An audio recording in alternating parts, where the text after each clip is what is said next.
விவசாய பெருமக்களுக்கு வணக்கம். நம்ம இந்தியா மாதிரியான வளர்ந்து வரும் நாடுகளில் மக்கள் தொகை பெருக்கம், தொழில்மயமாகுதல் இது மாதிரியான காரணத்தால் விவசாய நிலம் குறைஞ்சிக்கிட்டே வருது. இதனால் கால்நடைகளுக்கான பசுந்தீவனம் உற்பத்தி செய்யக்கூடிய நிலமும் சுருங்கிக்கிட்டே போகுதுங்க. இந்த மாதிரியான சூழலில் கால்நடைகளுக்கு மர வகை தீவனம் முக்கியமாக பசுந்தீவனமாக இருக்குது. மர வகை தீவனங்களை நம்ம நிலத்தை சுற்றி நட்டோம்னா காற்று தடுப்பாகவும் இருக்கும். அதிலிருந்து கிடைக்கக்கூடிய இலைகளை நம்ம கால்நடைகளுக்கு தீவனமாகவும் கொடுக்கலாங்க. கோடை காலம், வறட்சி காலத்தில் பசுந்தீவனம் உற்பத்தி குறைவாக இருக்கும். இந்த மாதிரியான சமயத்தில் கால்நடைகளுக்கு சத்து பற்றாக்குறையும் உற்பத்தி திறனும் ரொம்ப பாதிக்கப்படும். இந்த நிலைமை வராமல் கோடையிலையும் பசுமையாக இருக்கக்கூடிய மர இலைகள் தீவனமாக கால்நடைகளுக்கு நம்ம கொடுக்கலாம். இப்படி உற்பத்தி செய்யக்கூடிய மர வகை தீவனத்தில் மல்பெரி முக்கிய பங்கு வகிக்குது.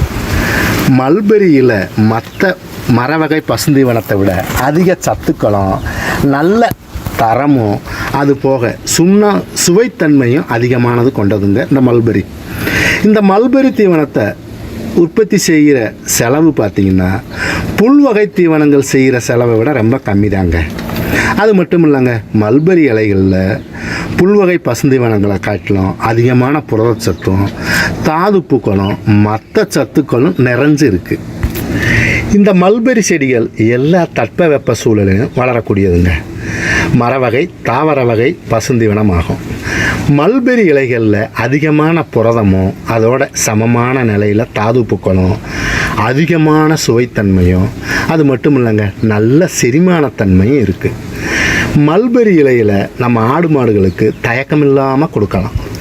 ஒரு நாளைக்கு ஒரு மாட்டுக்கு 15 to 20 கிலோ மல்பெரி தீவனத்தை கொடுக்கலாங்க.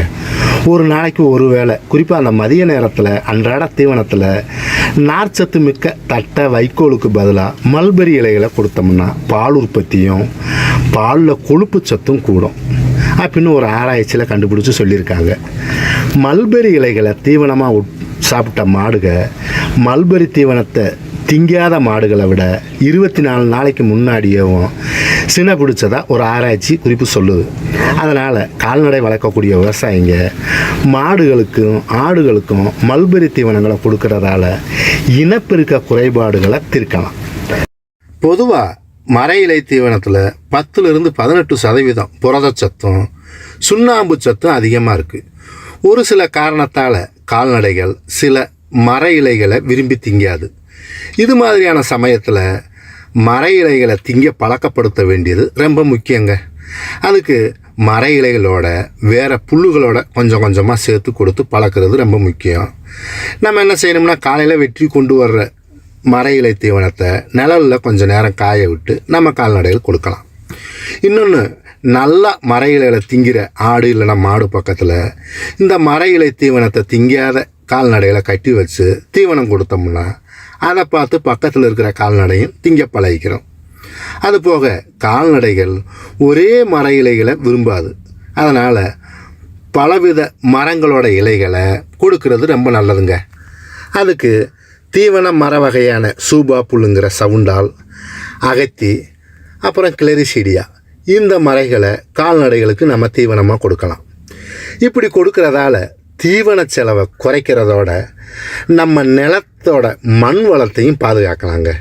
அதனால் கால்நடை வளர்க்குறவங்க மர இலை தீவனங்களை நம்ம கால்நடைகளுக்கு கொடுத்து ஆரோக்கியமாகவும் லாபகரமாகவும் கால்நடைகளை வளர்க்கலாம். நன்றி, வணக்கம்.